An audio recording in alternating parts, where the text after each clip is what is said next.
नमस्ते। सुप्रभात। सभी आयुर्वेद के विद्यार्थी और वैद्यगणों को मेरा सादर प्रणाम।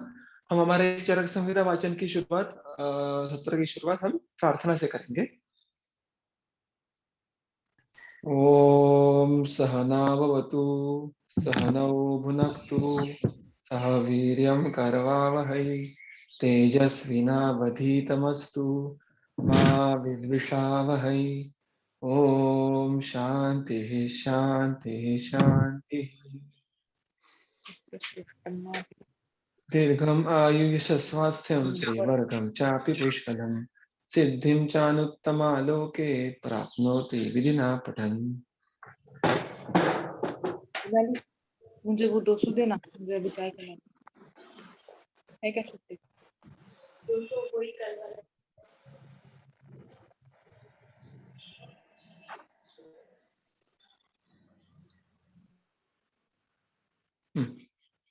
क्षमा कीजिएगा।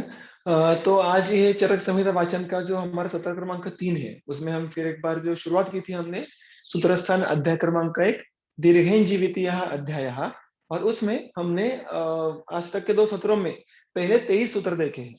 अगेन इन शॉर्ट रिकैप देखेंगे कि जो सबसे पहले हमने देखा था कि जो पहले 2 सूत्र है, यानी हर अध्याय के नाम और उसके बाद जो अतिरेक का स्मरण किया जाता है, उसके पीछे का तर्क क्या है, उसका संस्कृत में शब्दशः अर्थ कैसे देखा जा सकता है।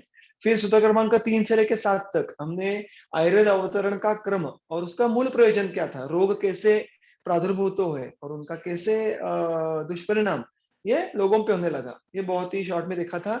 उसके बाद सूत्र क्रमांक 8 से लेकर 14 तक महर्षियों के नाम तथा उनका वर्णन ये देखा था कि कौन कौन से महर्षि आए थे और वो किस तरीके से थे। हमने देखा था कि ब्रह्म ज्ञानस्य निधयः, यमस्य दमस्य च एक्सेट्रा। और सूत्र क्रमांक 15 से लेके 23 तक हमने अंत में उनकी चर्चा के बाद उनको ये बात समझ में आई, जो जब उन्होंने ध्यान चक्षु से ये समझा कि हमें इंद्र की तरफ जाना होगा, उसकी शरण लेनी होगी। और उसके बाद भरद्वाज मुनि, बाकी सारे महर्षियों में से जो भरद्वाज महर्षि थे, उनकी योजना ये इंद्र के पास जाकर आयुर्वेद का अध्ययन करने के लिए की गई। यहाँ तक हमने देखा था। उसके बाद हमने जो अंत का सूत्र देखा था, सूत्र क्रमांक 23, हमने उसके अंत तक एक बात ये देख ली थी कि महर्षियों को ध्यान चक्षु द्वारा ज्ञान होना, उसके बाद इंद्र से आयुर्वेद सीखने की आवश्यकता महसूस होना, और फिर भरद्वाज का चयन होना, जो अभी बात मैंने कही। और ये आखिरी का सूत्र हमने देखा था कि किस तरीके से इन भरद्वाज, इनके पास विपुलमति होना ये इंद्र ने जान लिया था। और विपुलमति का एक बहुत ही इंटरेस्टिंग एस्पेक्ट जो चक्रपाणी जी ने कहा था कि विपुलमति यानी क्या, तो विपुलमति यानी शुश्रूषा, उसके बाद श्रवण, ग्रहण, धारण, ऊहापोह और तत्वाभिनिवेश। इसके अर्थ क्या होते हैं ये भी हमने इन शॉर्ट पिछले सत्र में देखा था।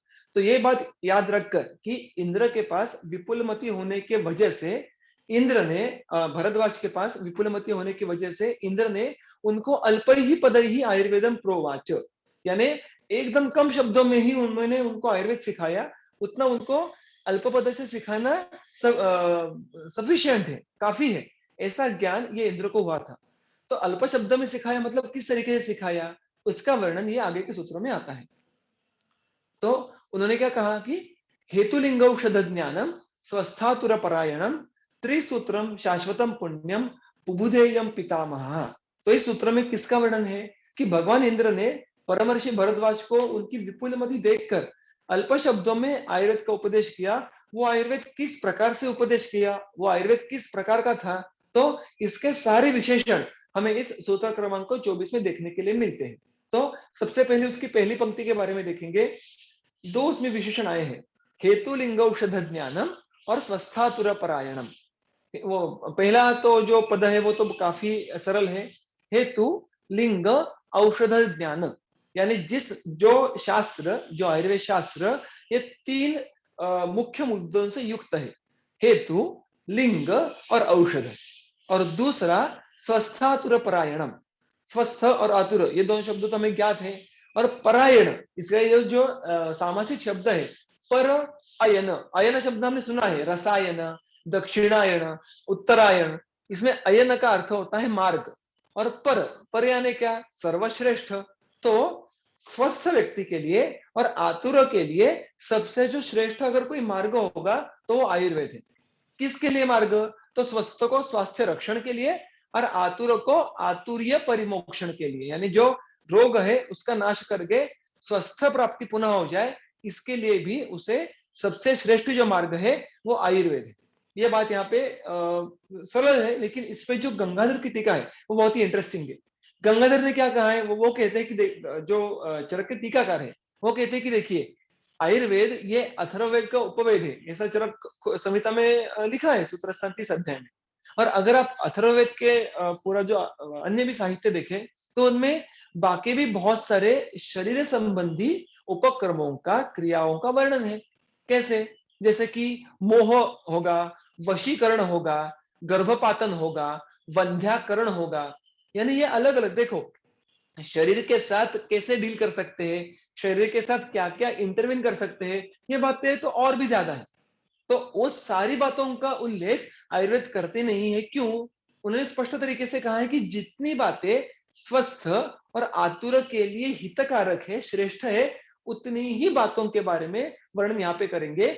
जो शरीर के साथ हम खिलवाड़ कर सकते हैं लेकिन वो स्वस्थ और आतुर के लिए हितकारक नहीं है, उनका वर्णन इस तंत्र में आएगा नहीं। यानी उन्होंने वही उदाहरण दिया कि जिसको हम इन क्रूड लैंग्वेज ब्लैक मैजिक होगा, जारण मारण होगा, ये सारे ultimately dealt with the body, is the human beings, but still it is not described in this context. उन्होंने कहा है कि मोहन, वंध्याकरण, गर्भपात पातनादिना, इनका वर्णन इस तंत्र में नहीं है। और इसलिए बहुत बार हमें एक प्रश्न आता है, हम व्यवहार जब करते हैं एज अ वैद्य, कि बहुत सारे रुग्ण, स्त्री रुग्ण हमारे पास व्यवहार में से लेके आते हैं सब प्रश्न कि चलो कोई धार्मिक विधि है या कोई त्योहार है और हमें हमारे जो रज प्रवृत्ति है उसको आगे या पीछे लेना है, उसके लिए आपके पास कोई भेषज है क्या, चिकित्सा है क्या? तो देखिए, हमें ज्ञात तो बिल्कुल हो सकता है कि अगर उसको ये चिकित्सा दी, ये द्रव्य दिया, तो उसमें रज प्रवर्तन के साथ ये कुछ हो सकता है, लेकिन वो ज्ञान का व्यवहार करना ये आयुर्वेद नहीं है, क्योंकि आयुर्वेद स्वस्थ आतुर परायण है। अगर प्राकृत जय प्रवर्तन के चक्र को हम उसको बलात् विकृत कर रहे हैं तो वो शरीर के साथ खिलवाड़ है। और चूंकि ये एक ज्ञान ही है, लेकिन वो ज्ञान व्यवहार में लाना ये आयुर्वेद द्वारा सम्मत नहीं है। तो इसलिए एक मूलभूत बात ध्यान में रखनी है कि हम हमारे द्रव्यों से, हमारे चिकित्सा से जो भी कुछ व्यवहार करने का प्रयास करें, वेदर इट इज स्वस्थ और आतुर परायण, ये बात हमेशा सोचनी है। अगर वैसा नहीं होगा तो only for the sake of pleasing patient हमें कुछ तो करना, ये बात आयुर्वेद द्वारा सम्मत नहीं है, ये अशास्त्रीय है। ये बहुत जरूरी बात गंगाधर हमारे सामने रखते हैं। तो it is a very important code of conduct, morality which is told to us with a simple example. Okay, इसलिए ये सारे विषय आयुर्वेद के नहीं है, ऐसा यहाँ पे अंडरलाइन गंगाधर जी हमारे लिए करते हैं इस सूत्र की टीका पे। ठीक है, तो हेतुलिंग औषध ज्ञानम स्वस्थातुर परायणम, यानी स्वस्थ और आतुर इनके लिए जो श्रेष्ठ मार्ग है उसका भी ज्ञान किस 3 कैटेगरी में डिवाइड कर सकते हैं, हेतु, लिंग और औषध। और टीकाकार कहते हैं यहाँ पे कि इस तंत्र में जो भी वर्णन है वो सारा हम इन 3 कैटेगरीज के अंदर उसको डिवाइड कर सकते हैं। वो स्वस्थ के लिए भी देखो, स्वास्थ्य रक्षण के लिए हेतु क्या है, दिनचर्या, ऋतुचर्या, वेगान धारयत एक्सेट्रा। लिंग क्या है, तो हमें पता है कि धातु सम्य के लक्षण दिए हैं, चरक विमान स्थान 8 में देखने के लिए मिलते हैं कि प्राकृत रूप से मलमूत्र विसर्जन होना, सुखपूर्वक निद्रागम होना, फिर प्रातः सुखावबोध होना एंड सो ऑन।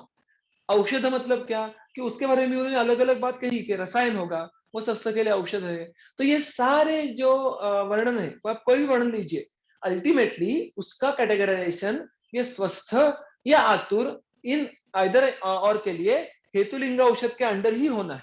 तो ये पूरा ग्रंथ ये इसके अंडर कैटेगराइज हो सकता है, ये बात भी हमें यहाँ पे ध्यान में रखनी है। आगे बढ़ते हुए जो आयुर्वेद का वर्णन है उसकी दूसरी पंक्ति देखेंगे कि किस प्रकार से इंद्र भरद्वाज ने आयुर्वेद का ग्रहण किया था, इंद्र के द्वारा दिया हुआ।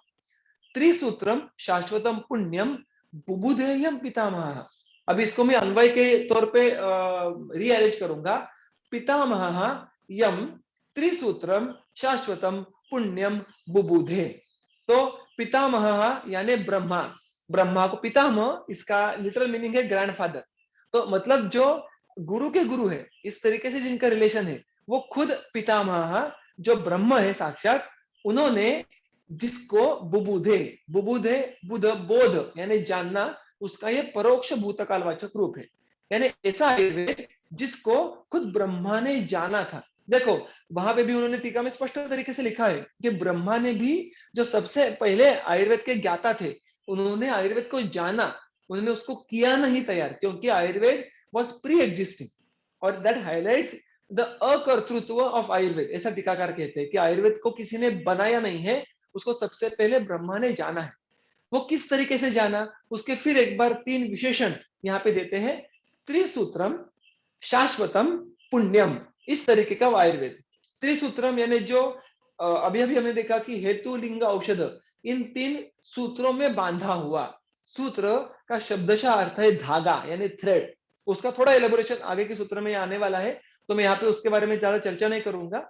फिर शाश्वत, ये भी हमने देखा है कि शाश्वत यानी इटर्नल, नित्य, जिसका कोई अंत नहीं है। और पुण्य यानी पुण्यकारक, जिसका अगर व्यवहार हम करें तो उससे द्वारा पुण्य का लाभ होता है। ये सारे विशेषण आयुर्वेद के हैं, जिस आयुर्वेद को, जैसे आयुर्वेद को ये ब्रह्मदेव ने खुद जाना था। तो मोरल ऑफ द स्टोरी क्या हुआ कि हेतुलिंग औषध ज्ञानम स्वस्थातुर परायणम त्रिसूत्रम शाश्वतम पुण्यम बुबुधे यम पितामह, कि इंद्र ने आयुर्वेद का उपदेश भरद्वाज को किस प्रकार से किया। ऐसा आयुर्वेद जो हेतु इत्यादि 3 के ज्ञान से युक्त है, स्वस्थ तथा आतुर के लिए सर्वश्रेष्ठ मार्ग स्वरूप है। और ब्रह्मा ने जिस तरह से इस आयुर्वेद को 3 सूत्रों में बोया था, शाश्वत और वो जो पुण्यकारक है, इस प्रकार के आयुर्वेद का उपदेश इंद्र ने भरद्वाज को किया। ऐसे इस पूरे सूत्र का अर्थ होता है। ठीक है, नाउ गोइंग अहेड, उसके बाद क्या हुआ, भरद्वाज द्वारा आयुर्वेद का ग्रहण किस प्रकार से हुआ, उसका वर्णन सूत्र क्रमांक 25 में आता है। सोनंत पारम त्रिस्कंधम आयुर्वेदम महामति यथावद चिरात सर्वम बुबुधे तन्मना मुनि। फिर एक बार इसका हम पहले संधि विग्रह करेंगे, क्योंकि इसमें कुछ ज्यादा संधि है। सह अनंत पारम त्रिस्कंधम आयुर्वेदम महामति यथावद अचिरात सर्वम बुबुधे तन्मना मुनि। इसका अन्वय देखेंगे अभी कि सहा मुनि, हमने देखा था, आपको अगर याद होगा तो मैंने पिछले सत्र में भी ऐसा किया था, एक बेसिक अंडरस्टैंडिंग की। जो कर्ता है उसको देखेंगे, जो मैंने येलो कलर में हाईलाइट किया था, जो कर्म है उसको ग्रीन कलर में, और क्रियापद है सबसे अंत वाला, उसको पिंक कलर में। तो मैंने यहाँ पे भी वो फिर एक बार आपके सामने अन्वय रखा है, सहा मुनि ही। आप अगर मूल सूत्र देखो, मैं जब आपको ये सूत्र एलाबोरेट कर रहा हूँ, तो उस समय आप एक कोशिश कीजिएगा कि जो मूल सूत्र है उसमें से मैंने कहां से कर्ता उठाया है, कर्म कहां पे है और क्रियापद कहां पे, तो आप धीरे धीरे अन्वय लगाने की प्रक्रिया से और हैबिचुअल हो जाओगे। माफ कीजिएगा। साह मुनि ही, साह मुनि ही, साह ये एक प्रोनाउन है, वो एक सर्वनाम है। वो साह मतलब वो मुनि कौन, भरद्वाज। ठीक है, उन्होंने क्या किया, आयुर्वेदम बुबुधे। तो जिस प्रकार से बुबुधे क्रियापद हमने अभी अभी देखा, जान लेना या जान लिया, भूतकालवाचक है। तो भरद्वाज मुनि ने आयुर्वेद को जान लिया। किस प्रकार से जान लिया, उन्होंने, इंद्र ने जिस प्रकार से उपदेश किया था उस प्रकार से जान लिया। लेकिन उस प्रक्रिया में भी कुछ और विशेषण, कुछ और वर्णन इस सूत्र में है। क्या, वो आयुर्वेद किस तरीके का है उसे ऐसा उन्होंने जाना। अनंत पारम त्रिस्कंधम, वो फिर एक बार ये बात कह रहे हैं, लेकिन यहाँ पे थोड़ा अलग रेलेवेंस कह रहे हैं। अनंत पारम, अनंत पार इसका अर्थ है लिमिटलेस, उसका कोई अंत नहीं है, उसका कोई पार नहीं है, यानी उसका जो सागर है उसको कोई तीर नहीं है। It is doesn't have any kind of limit, it's a kind of ocean, महोदधि। ठीक है, लेकिन वो त्रिस्कंध है। स्कंध शब्द का अर्थ क्या पता है हमें, शोल्डर, या हम कहते हैं उसको कि सपोर्ट्स, पिलर्स। तो ये आयुर्वेद इस तरीके से है कि जो 3 पिलर्स पे उसको धारण किया हुआ है। वो पिलर्स कौन से है, ऑब्वियसली हेतु, लिंग, औषध। यहाँ पे फिर एक बार गंगाधर जी बहुत एक अच्छी टीका लिखते हैं। वो कहते हैं कि देखो, अगर आयुर्वेद ये इतना अनंत पार है, लिमिटलेस है, तो उसको जानेंगे कैसे? अगर वो उसका कोई अंत ही नहीं है, तो उसको पूरी तरीके से जानना संभव नहीं होगा। तो वो कहते हैं कि इस अनंत पार आयुर्वेद को जानने का जो तरीका है, वो इस तरीके का है, वो इस तरह से है कि उसको हमें त्रिस्कंध रूप से जानना है, यानी उस आयुर्वेद को हमें हेतु, लिंग, औषध ज्ञान ऐसे कैटेगराइज करके अगर हम उसको जानने की कोशिश करें, तो हम उसको हमारे बुद्धि में, मति में उसका ग्रास्पिंग कर सकते हैं। So it can be understood by dividing that knowledge into त्रिस्कंध। और इसलिए अनंत पार होने के बावजूद भरद्वाज मुनि ने उनको त्रिस्कंध रूप से जाना, ये बात यहाँ पे वो हाईलाइट कर रहे हैं। और किस तरीके से जाना, देखो हमने क्या देखा था, भरद्वाज मुनि ये विपुलामति युक्त है, तो इसलिए उन्होंने उसको यथावत, यानी जैसे के तैसे, इंद्र ने जिस तरीके से उनको सिखाया वैसे के वैसे अचिरात, अत्यंत कम समय में और तन मना, वो जब अध्यापन प्रक्रिया चल रही थी तो वो अत्यंत एक रूप हो गए थे। हमें अगर आपको याद होगा, चरक विमान स्थान पहले अध्याय में कहा है कि तन मना भुंजीत, यानी खाना खाते समय भी उस खाने के साथ पूरा एक रूप होना है, हमारा मन पूरा खाने के साथ होना चाहिए। सिमिलरली भरद्वाज मुनि ने भी उस अध्यापन अध्ययन प्रक्रिया में पूरे मन से जो भी इंद्र ने कहा था वो सुना।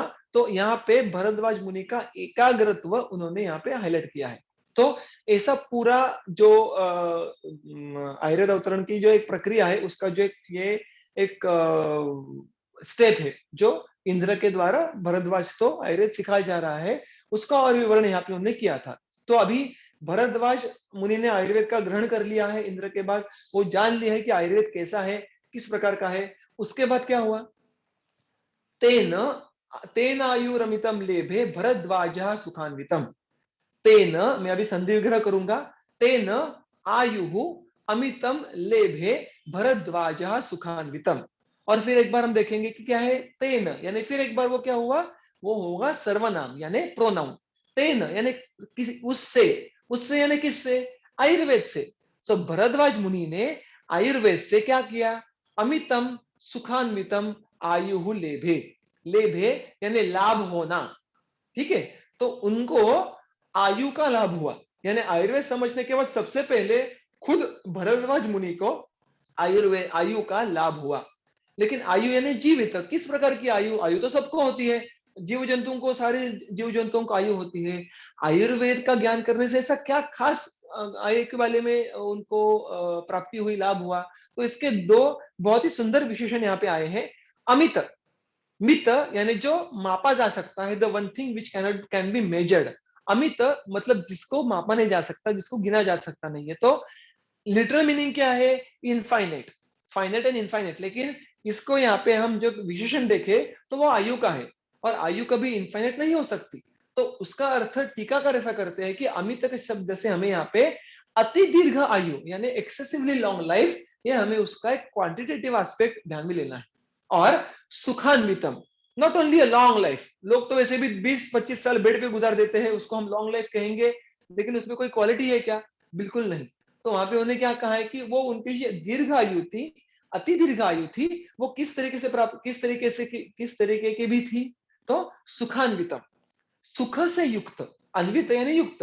अभी देखिए सुख मतलब ऐशो आराम है क्या, तो उन्होंने बहुत सुंदर टीका कही है फिर एक बार कि जो सज्जन व्यक्ति होते हैं, अभी तक आपने देखा कि जो महर्षि है, जो इंद्र है, जो महर्षियों में से भरद्वाज मुनि है, इनके कितने सारे विशेषणों के वर्णन अभी तक आए हैं कि वो कितने सात्विक थे, वो कितने परोपकारी थे। और इसलिए यहाँ पे भी वो बात कहते हैं कि परोपकारी जो सज्जन होते हैं, उनके लिए सुख की परिभाषा क्या होती है, परोपकार करना।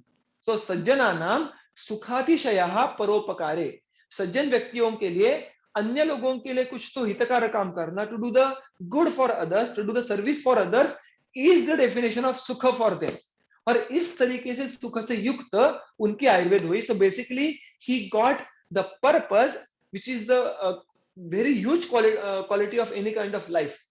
किसी खुद के स्वयं के आयुष्य का कोई पर्पज होना, मोटिव होना, वो भी इतना उच्च होना, ये आयुष्य की सबसे उच्चतम क्वालिटी हो सकती है, isn't it? और इस तरीके की आयु भरद्वाज ने प्राप्त करके ली। देखो ये आप हम सब वैद्यों के लिए बहुत बड़ा मैसेज है कि सबसे पहले भरद्वाज ने आयुर्वेद के द्वारा खुद के आयु को अमित और सुखान्वित किया, यानी पहले उन्होंने खुद उनका पूरा पालन किया, जिससे उनको स्वस्थता का उत्कर्ष हुआ, और फिर उन्होंने उस आयुर्वेद, आगे हम देखने वाले हैं कि उस आयुर्वेद का प्रोपगेशन तो किया ही, और वो किस मोटिव से किया। आप देखो, हम 2 सत्रों से देख रहे हैं कि बार-बार वो ये बात हाइलाइट कर रहे हैं, और आगे पर करेंगे कि ये आयुर्वेद, ये लोगों के हित के लिए है, लोगों के उपकार के लिए है, लोगों के दया प्रति इसका अवतरण हुआ है, और ऐसा करके उन्होंने फिर उसका व्यवहार करना शुरू किया। तो हमें हमारे आयुर्वेद में चिकित्सा के जो पार्श्वभूमि स्वरूप जो वैल्यू सिस्टम है, जो मॉरल कोड ऑफ कंडक्ट है, उसको बार बार यहाँ पे हाईलाइट कर रहे हैं शुरुआत में ही ग्रंथ के।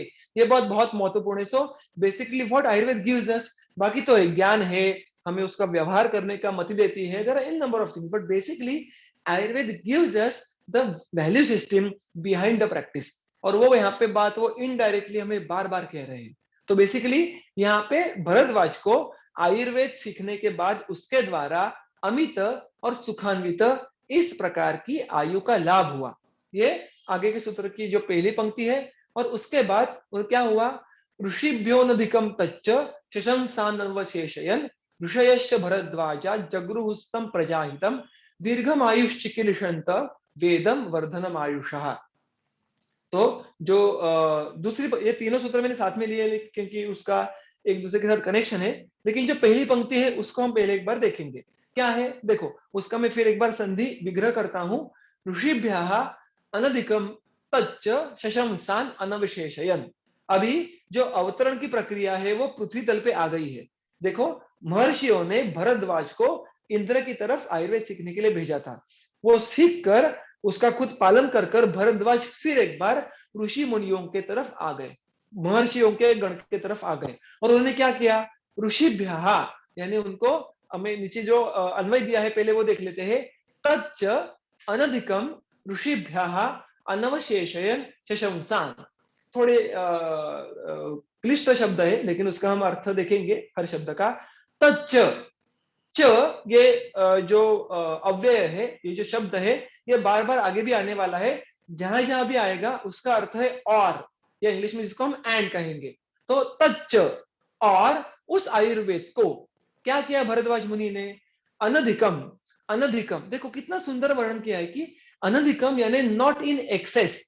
जैसे इंद्र ने कहा उससे कुछ भी अधिक नहीं कहा उन्होंने, मतलब कुछ मन का विस्तार, मन से कुछ विस्तार करके कहा, कुछ खुद के इनपुट्स दिए, बिल्कुल नहीं। So there was no any kind of partial in the sense कि उनका खुद का जो विचार होगा, उनका कुछ जो बायस होगा, वो बिल्कुल आने दिया नहीं। इतना सत्वमान उनका ज्ञान का धारण, और उनका जो आगे उन्होंने इम्पार्ट किया उसका तरीका था। मतलब बहुत बार ऐसा, हम बहुत बार जब सिखाते हैं हम कुछ सारे, तो हमारे मन की जो बातें हैं, जो हमें लगता है, वो भी हम बहुत ओवर कॉन्फिडेंट कभी कह जाते हैं, बहुत एम्फोसिस करते हैं। लेकिन इस प्रक्रिया में इंद्र ने, आप देख रहे हैं कि ब्रह्मा से शुरू हुई प्रक्रिया है, और वो कूदते होते होते जैसे के तैसे, उसमें कुछ कम नहीं हुआ तो बात सही है, लेकिन उसमें कुछ मन का डाला ऐसा भी कहीं भी नहीं हुआ। ये भी बात बहुत जरूरी है। आजकल ऐसा बहुत व्यवहार में होते रहता है कि हमें डिस्टिंग्विश करना मुश्किल हो जाता है कि whether this is a basic Ayurveda और this is something which is put in by the writer with his own personal line of thinking। तो खुद भरद्वाज ने भी कुछ मन का डाला नहीं, जैसे सुना, जो समझा, वैसे के वैसे आगे उन्होंने महर्षियों की तरफ हस्तांतरित किया। और ऑब्वियसली द सेकंड एस्पेक्ट, अनवशेषयन, not more but not less also, कुछ शेष रखा नहीं। जो खुद ज्ञात हुआ है वो आइदर डेलिबरेटली और बाय मिस्टेक, उन्होंने कुछ भी मिस नहीं किया। ऑब्वियसली दे वर द स्टालवर्ड्स, वो सत्व रजोतमभ्य विनिर्मुक्त ऐसे ऋषिगण है। तो उन्होंने जैसे के तैसे आयुर्वेद को आगे हस्तांतरित किया। अगेन द ग्रंथ is underlining this fact again and again. और जो क्रियापद है अंत में, शशंसान, यानी सिखाना, अध्यापन करना, इसका वो भूतकालवाचक है। सो बेसिकली जो भरद्वाज मुनि ने, उन्होंने जैसे इंद्र ने उनको आयुर्वेद सिखाया था, उससे ना कुछ अधिक ना कुछ कम, ऐसा आयुर्वेद ऋषियों को सिखाया, या ऋषियों को उनका उसका अध्यापन किया। ठीक है, तो उसके बाद क्या हुआ आगे, भरद्वाज द्वारा अन्य ऋषियों को आयुर्वेद अध्यापन करने के बाद ऋषयाः तम वेदम जगृहु। देखो, जो दूसरी पंक्ति है, जो दो पंक्तियां हैं जो मैंने येलो कलर में हाईलाइट की है, उससे पहली पंक्ति, आई मीन ऋषयश्च भरद्वाजा जगृहु तम प्रजाहितम। यहाँ पे उन्होंने ये कहा कि ऋषयः, ऋषि मुनियों ने तम वेदम, उस वेद को, वो वेद कौन सा, आयुर्वेद, जगृहु, जगृहु ये भी ग्रहण करने का भूतकालवाचक रूप है। तो फिर देखिए, मैं आपको बार बार वो बात दोहरा रहा हूं कि you try to be aware कि मैंने कैसे कर्ता, जो हमने पिछली बार देखा था कि प्रथम विभक्ति में होता है ऋषयः, ये उसका प्लूरल है, बहुवचन। तम वेदम, वो कर्म है, वो द्वितीय विभक्ति में है। आपको याद होगा कि एक्टिव वॉइस या कर्तरी जो रूप होता है, हम उसको 12 या 1 2 ऐसा याद रखा था। कर्ता प्रथमा विभक्ति में, कर्म द्वितीय विभक्ति में। तो ऋषयः तम वेदम यानी प्रथमा विभक्ति, द्वितीय विभक्ति जगृहु, ये भूतकालवाचक हुआ। तो ऋषियों ने उस आयुर्वेद का ग्रहण किया। फिर एक बार यहाँ पे विशेषण है, ऋषि किस प्रकार से थे, व्हाट वाज द मोटिव। हमें याद है कि ऋषि जिस पर्पस से साथ में आए थे, वो ऋषि, वो पर्पस अभी भूलना नहीं है, वो फिर एक बार हमें वो याद दिलवा रहे हैं। दीर्घम आयु चिकीर्षयन्तः, दीर्घ आयु की इच्छा करने वाले, और ना ही सिर्फ खुद के लिए, तो सारे प्राणी मात्र के लिए दीर्घ आयु की इच्छा करने वाले ऋषियों ने वो मोटिव अपने मन में रखकर आयुर्वेद का ग्रहण किया। So basically Ayurveda is the tool, it was the tool especially at the time of point for everybody, for the well-being of oneself and all the other around in the society. So वो well-being है, वो ना सिर्फ स्वतः के लिए था, स्वयं के लिए था, सारे लोगों के लिए था। और उसका हमने देखा था कि दीर्घ आयु, ये जो हमारा हमने प्रतिज्ञा देखी थी, हमने जो इस अध्याय का नाम है, उसका बार बार in so many words they are trying to describe. Okay, वेदम, वेदम यानी आयुर्वेद, आयुर्वेद का वर्णन उन्होंने किस प्रकार से किया है, फिर एक बार देखो। प्रजाहितम यानी आयुर्वेद एक किस किस चीज के लिए बना है, प्रजा के हित के लिए बना है। इस प्रकार का आयुर्वेद उस ऋषि मुनियों ने उसका ग्रहण किया। और आयुषः वर्धनम, फिर एक बार दीर्घ आयु, आयु की वृद्धि होना, ये इस प्रकार के विशेषण ये आयु के यहाँ पे आए हैं। तो ये इसका अर्थ फिर एक बार क्या हुआ कि ऋषियों ने उस प्रकार के आयुर्वेद का ग्रहण किया जो प्रजा के हित के लिए है, जो आयुष्य के वर्धन के लिए है। ठीक है, फिर एक बार उसके आगे जाके क्या कहते हैं, देखो आयुर्वेद ग्रहण के बाद ऋषियों ने क्या किया, जो जो महर्षि साथ में आए थे विद द बेसिक प्रॉब्लम की जो रोग है प्रादुर्भूता, वो ब्रह्मचर्य तप अध्ययन इसमें विघ्नभूत है। तो उसके लिए उन्होंने शमोपाय इंद्र के पास ये जाना। फिर उसके द्वारा जो आयुर्वेद की जो श्रृंखला है जानने की, वो उनके पास तक आ पहुंची है। और अभी उनको भरद्वाज ने, मुनि ने आयुर्वेद का भी अध्यापन भी किया है। उसके बाद फिर उन महर्षियों ने क्या किया, महर्षयस्ते ददृशुर यथा वै ज्ञान चक्षुषा सामान्यञ्च विशेषञ्च गुणान् द्रव्याणि कर्म च समवायञ्च तज्ञात्वा तंत्रोक्तम विधिमास्थिताः लेभिरे परमं शर्म जीवितम चाप्यनित्वरम। ठीक है, तो ये जो दो सूत्रों का एक मैंने ग्रुप किया है, उसको मैं थोड़ा आधा अधूरा डिवाइड करूंगा। समवायञ्च, यहाँ तक पहले उसका अर्थ देखेंगे और उर्वरक सूत्र का अर्थ उसके बाद देखेंगे। क्या हुआ, सबसे पहले देखो, महर्षयस्ते ददृशुः यथावत् ज्ञान चक्षुषा, उन्होंने पहले ते महर्षयः, कर्ता प्रथमा विभक्ति, कौन, वो महर्षि, उन्होंने क्या किया, ददृशुः, ददृशुः देखा। फिर एक बार भूतकालवाचक रूप है, तो उन महर्षियों ने कुछ तो देखा। किस तरीके से देखा, क्या हमारे फिजिकल आई से देखा, क्या नहीं, उन्होंने उन्हें यहाँ पे हम आगे जाके उसका उत्तर देखने वाले हैं कि उन्होंने किस तरीके से देखा। आगे का प्रश्न आता है क्या देखा, तो क्या देखा, ये इस वाक्य का कर्म हो गया, वो किस में आना चाहिए, द्वितीय विभक्ति में। तो यहाँ पे कर्म क्या क्या है, सामान्य, विशेष, गुण, द्रव्य, कर्म, समवाय। तो ये जो 6 सामान्य आदि है, उनको महर्षियों ने देखा। अभी सामान्य इत्यादि का वर्णन जो आगे आगे के सत्रों में देखने वाले, उसका बहुत अच्छा वर्णन चरक और टीका में आता है। उसको हमारे एक बात यहाँ पे हम देखेंगे कि हमारे चरक संहिता ग्रंथ में कहीं भी साक्षात पहले अध्याय में इसका वर्णन पदार्थ के नाम से नहीं किया गया, क्योंकि आप अगर अन्य दर्शन देखें, न्याय वैशेषिकादि, उसमें इनको पदार्थ कहा है। तो मैं बात करते करते इनको कभी पदार्थ कहूंगा, तो वो पदार्थ शब्द उन दार्शनिक पार्श्वभूमि से है। आयुर्वेद ने साक्षात चरक संहिता में पहले अध्याय में इनको पदार्थ नहीं कहा है। तो ये सिर्फ एक जो टेक्निकल टर्म है, उसको हम याद रखेंगे। तो ये जो सामान्य 6 है, ये यहाँ पे कर्म है, महर्षि करता है, और ददृशु ये यहाँ पे क्रियापद है। तो महर्षियों ने सामान्य इत्यादि जो 6 है उनको देखा।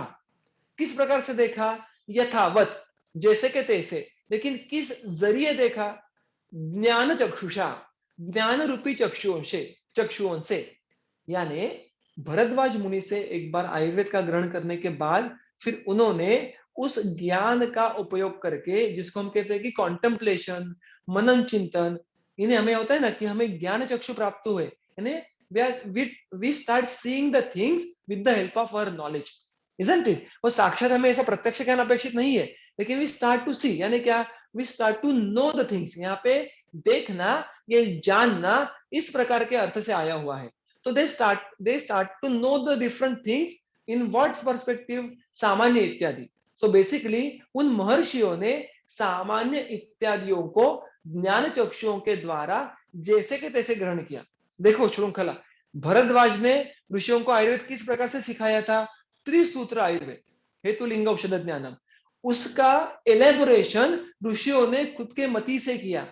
किस प्रकार से किया? उन्होंने आयुर्वेद के सारे वर्णन को ये जाना कि ये सारा आयुर्वेद का वर्णन है वो हम 6 प्रकार से जान सकते हैं। सामान्य, विशेष, गुण, द्रव्य, कर्म। सो सी हाउ ग्रेजुअली उसमें हम देख रहे हैं कि एक प्रकार का इवोल्यूशन हो रहा है in getting to know the Ayurveda in an elaborate manner, कि त्रिसूत्र से लेके त्रिसूत्र का ही आगे और एलेबोरेट जो उसका एक अंडरस्टैंडिंग है वो हमें सामान्य इत्यादि 6 पदार्थों के द्वारा देखने के लिए मिलता है। So that is the gradual evolution during the Ayurveda अवतरण। ठीक है, उसके आगे तज्ञात्वा तंत्रोक्तम विधिमास्थिताः लेभिरे परमं शर्म जीवितम चाप्यनित्वरम। ते महर्षयः, जो पहले के सूत्र में करता था उस कर्ता का हमें अनुवर्तन करना है। यानी इस जो शेष सूत्र है उसमें फिर कर्ता का उल्लेख नहीं है। तो कर्ता कौन है? महर्षि है। ये सब कौन कर रहे हैं? वो महर्षि कर रहे हैं। सो ते महर्षयः ले भिरे, क्रियापद क्या है देखो, ले भिरे, उनको लाभ हुआ, उन्हें लाभ करवा के लिया। किस चीज का? परमम शर्म अनित्वरम जीवितं च फिर एक बार यहां पे आया, च का अर्थ है और। तो तद ज्ञात्वा, हम एक बार फिर एक बार शब्द शब्द उसका अर्थ देखते हैं। तद ज्ञात्वा, इस प्रकार से आयुर्वेद को जानकर उन्होंने क्या किया? तंत्रोक्तम विधि, तंत्रोक्त विधि यानी आयुर्वेद तंत्र में जो विधि कही है, कौन सी विधि? पथ्य अपथ्य, यानी शरीर के लिए हितकारक क्या है, अहितकारक क्या है, आरोग्य के लिए क्या हित अहित है, इस बात को जाना। विधि मतलब क्या? जिसको हम व्यवहार में ला सकते हैं, जिसकी प्रक्रिया के द्वारा हम कुछ व्यवहार कर सकते हैं, वो विधि होती है। उस विधि को जानकर उन्होंने उस विधि का आश्रय लिया। The meaning here is that they started following पथ्यापथ्य, हित अहित for the आयु। अगेन भरद्वाज मुनि ने भी वही बात की, महर्षियों ने भी वही किया कि सबसे पहले आयुर्वेद को जानकर उन्होंने खुद के लिए आयुर्वेद के अनेक विधियों का पालन करना शुरू किया। उससे उनको क्या फल मिला? परमम शर्म अनित्वरम जीवितम च, यानी परमम यानी सर्वश्रेष्ठ, शर्म यानी सुख, अनित्वरम जीवितम, जीवितम मतलब आयु, अनित्वरम मतलब अत्यंत स्थिर, यानी कि हम बोलते हैं ना कि मंद जरा, जो आयु की स्पीड बहुत स्लो हो, यानी जिसको वार्धक्य आना या जो मृत्यु की तरफ हमारा प्रवास, जो हमारा सफर होता है वो बहुत ही धीमी गति से उनका शुरू था। Again what they are highlighting? The quantity and quality of life. So अब हम देख रहे थे कि यहाँ पे जो भी कोई ह्यूमन बीइंग्स इन्वॉल्व थे, भरद्वाज ये मनुष्य थे, साक्षात महर्षि भी मनुष्य थे, उन्होंने सबसे पहले क्या बात की? आयुर्वेद जानने के बाद उन्होंने स्वयं के लिए दीर्घ और सुखकर आयु का प्राप्ति करवा ली। ठीक है, फिर एक बार देखो कैसे आयुर्वेद का अवतरण एक बहुत बढ़िया इवोल्यूशन है। त्रिसूत्र आयुर्वेद, उसके बाद सामान्य इत्यादि 6 पदार्थों में उसका विस्तार, और उसके बाद उसका व्यवहार में विस्तार कैसे कि पथ्य क्या है, अपथ्य क्या है, हितकारक क्या है, अहितकारक क्या है, और उससे हमें व्यावहारिक जो सारी चीजें हैं कि जिन नियमों को पालन करने के बाद आयु का उत्कर्ष होगा, इस तरीके से उसका हम एक बहुत अच्छा वहां पे सफर देख पा रहे हैं। ठीक है, तो ये यहाँ पे सूत्र क्रमांक 29 तक एक इवोल्यूशन जो इंद्र से लेके अभी महर्षियों तक हमें देखने के लिए मिल रहा है। तो आयुर्वेद ग्रहण के बाद महर्षियों ने क्या किया, इसका अगर हम क्रक्स देखें तो उन महर्षियों ने आयुर्वेद को इस प्रकार से जानकर तंत्र में कही हुई विधि का आश्रय लिया और जिससे उन्हें सर्वश्रेष्ठ सुख, हमने देखा है कि सुख मतलब परोपकार ही इनके लिए सुख है, उस प्रकार का सुख एवं स्थिर आयु का लाभ हुआ। ये इस सूत्र का इनकरेक्ट अर्थ हो गया। ठीक है, मूविंग अहेड। महर्षि पुनर्वसु आत्रेय ये इन महर्षियों में से एक थे। तो इन पूरे जो महर्षियों का संघ था, गण था, उनमें से अभी महर्षि पुनर्वसु आत्रेय द्वारा शिष्यों को किस प्रकार का आयुर्वेद अध्यापन किया गया, वो अभी वर्णन आगे आता है। अथ मैत्री परः पुण्यम आयुर्वेदम पुनर्वसु शिष्येभ्यो दत्तवान षड्भ्यः सर्वभूतानुकंपया। फिर बात आप वो देखो कि कितना वो हाईलाइट कर रहे हैं the value system in our Ayurvedic perspective.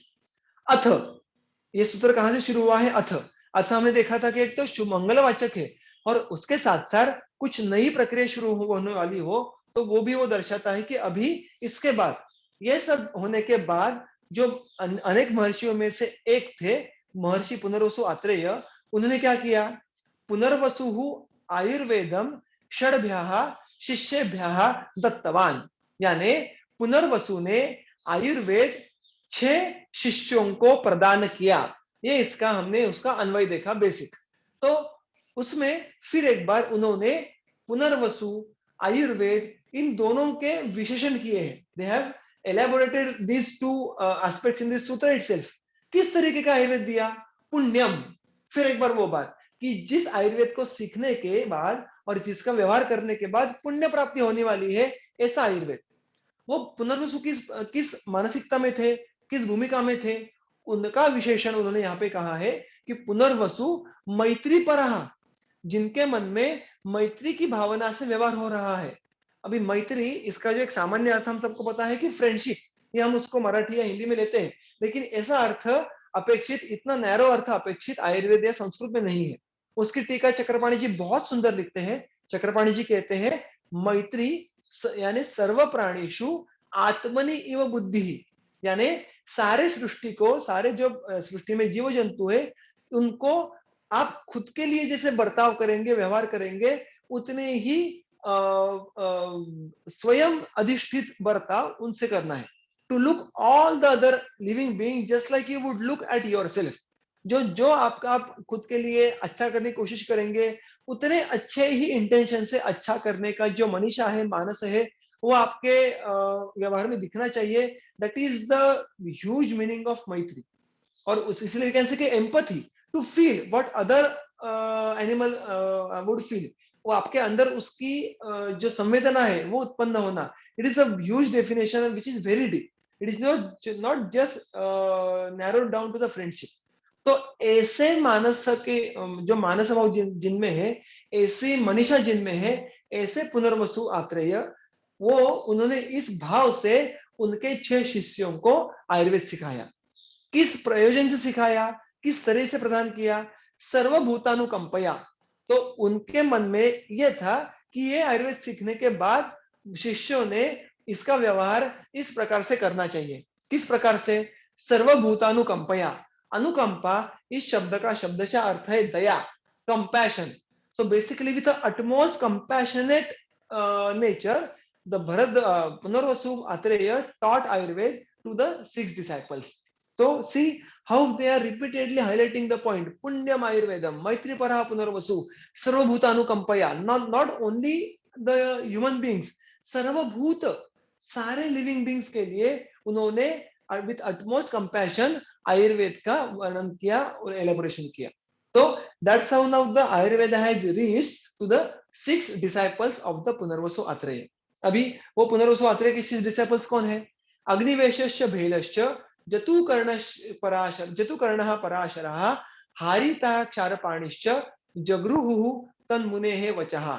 तो वो 6 शिष्य कौन है, अग्निवेश। देखो यहाँ पे च कितनी बार आया है, अग्निवेशः च, भेल या उसको भेड़ भी कहते हैं, भेलः च, जतुकर्णः पराशरः हारितः क्षारपाणिः च। तो ये सारे जो 6 शिष्यों के नाम है वो सारे प्रथमा विभक्ति में है और वो कर्ता हमने देखा था कि जब भी एक्टिव वॉइस रहता है, कर्तरी रहता है, तो कर्ता का उल्लेख ये प्रथमा विभक्ति में होता है।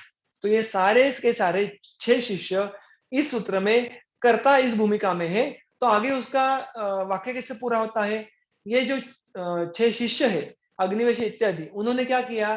तत् मुनेः वचाः जगृहुः, जो अंत का बाढ़ है इस सूत्र का, जगृहुः स्तन मुनेर वचाः, तत् मुनेः वचाः जगृहुः। ये संधि विग्रह और अन्वय लगाकर मैंने आपके सामने वाक्य रखा है। तो उसका अर्थ क्या है? उन मुनि के कथन का ग्रहण किया। मुनि कौन? पुनर्वसु आत्रेय। वचः यानी उन्होंने जो भी कुछ बात कही थी, जो भी कुछ कथन किया था, कुछ कहा। देखो जगृहु अभी कितनी बार हमने आपने अभी तक क्रियापद देखा है। क्या है वो? ग्रह इस धातु का भूतकालवाचक रूप है, ग्रहण करना।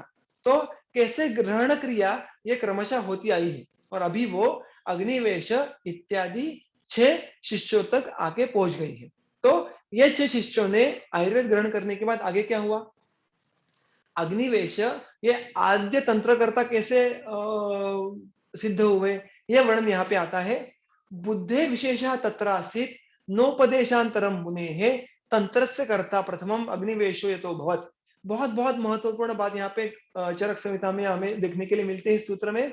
मैं इसका एक बार संधि विग्रह करता हूँ।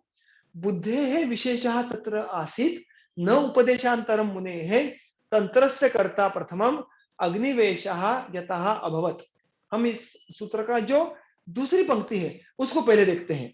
तंत्रस्य कर्ता प्रथमम अग्निवेशो यतः अभवत्, यानी अग्निवेशः प्रथमम तंत्रस्य कर्ता अभवत्। तंत्रस्य, तंत्रस्य इसका अर्थ है तंत्र का। ये षष्ठी विभक्ति होती है, जिसको हमने पहले के सत्र में भी देखा था कि तंत्र का, किसी का, किसी के, किसी की, इस प्रकार का जब अर्थ हमें शब्द से करना होता है तो हम षष्ठी विभक्ति को ढूंढते हैं। तो तंत्रस्य यह षष्ठी विभक्ति है, देवस्य जैसे। ठीक है, तो अग्निवेशः प्रथमम तंत्रस्य कर्ता अभवत्। तंत्र की रचना करने वाले अग्निवेश प्रथम व्यक्ति हुए, ये इसका भावार्थ हुआ। इसका अर्थ क्या? ऐतिहासिक दृष्टि ये बहुत बहुत इंपॉर्टेंट फैक्ट है। क्या है कि अग्निवेश तंत्र यानी जो हमारे पास आज जो चरक संहिता है, इट इज ओरिजिनली अग्निवेश तंत्र, ये हमने बात देखी थी। ये अग्निवेश तंत्र आयुर्वेद का सबसे पहला रचा गया तंत्र है। यहाँ पे तंत्र मतलब क्या? यहाँ पे तंत्र का अर्थ है कि जो एक तंत्र का एक रचना की जाती है एक विधि से, कि तंत्र की रचना की एक विधि होती है कि उसको किस तरीके से उसका जो अलग अलग उसके प्रकरण है, उसके अध्याय है, उसके सूत्र होंगे, इसकी रचना करनी है। So basically to get to give a specific structure to the knowledge is known as tantra. तो जो एक स्ट्रक्चर किया गया, जिसको आगे प्रोपोगेट किया गया, उस स्ट्रक्चर्ड नॉलेज का जो पहली बार जो क्रिएशन था वो अग्निवेश ने किया। मतलब अभी तक उसको मौखिक परंपरा से, अभी तक मौखिक परंपरा चालू ही है, लेकिन वो नॉलेज को इम्पार्ट करना, ये एक उसका एक लीनियज चालू था।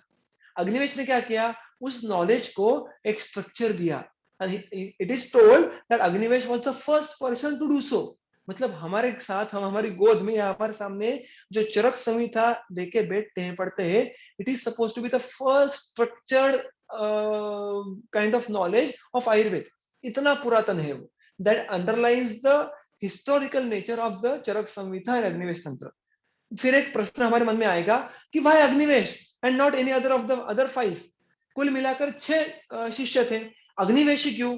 बाकी 6 लोग यहाँ पे इट इज नॉट रिगार्डिंग कि सबसे अच्छा आयुर्वेद किसको समझ में आया, इट इज रिगार्डिंग कि सबसे पहले इसको कौन स्ट्रक्चर दे पाया इस नॉलेज को। तो वो अग्निवेश दे पाए और ना कि बाकी 5 शिष्य। क्यों? इसका वर्णन इस सूत्र के पहली पंक्ति में आता है। बुद्धे बुद्धे विशेषा तत्र आसीत न उपदेशांतर मुनेः, यानी यतः यतः क्योंकि, तत्र उन उसमें, किसमें? अग्निवेश में, बुद्धे विशेषः आसीत, बुद्धि का कुछ वैशिष्ट्यपूर्ण पहलू था।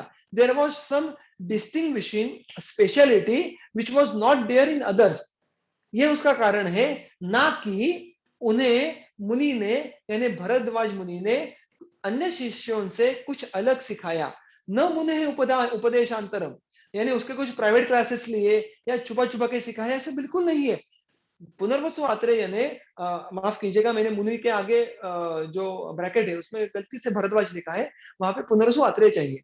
सो पुनर्वसु आत्रेय ने शिष्यों को इक्वली सिखाया था, उसमें कोई पार्शियलिटी नहीं थी। लेकिन फिर भी अग्निवेश में कुछ बुद्धि का पहलू ऐसा खास था कि जिससे सबसे पहले अग्निवेश आयुर्वेद के ज्ञान को स्ट्रक्चर कर दे पाए। वो क्या था?